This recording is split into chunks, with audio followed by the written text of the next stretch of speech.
মন ছুটে যাই মন ওই না দূরের গায়ে, যেথায় চলতে গেলে দুবরা ঘাসের ছোঁয়া লাগে পায়ে, যেথা চলতে গেলে দুবরা ঘাসের ছোঁয়া লাগে পায়ে।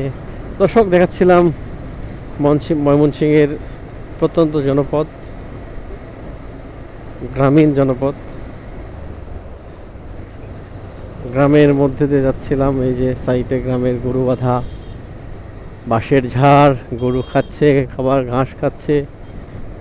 কিষানীরা তাদের কর্ম ব্যস্ত জীবন পার করছে। এই যে মাদ্রাসা ছাত্ররা আদায় করে নিয়ে বেড়াচ্ছে। মাশাআল্লাহ, গ্রামের একটা বিষয় আলাদা। হ্যাঁ,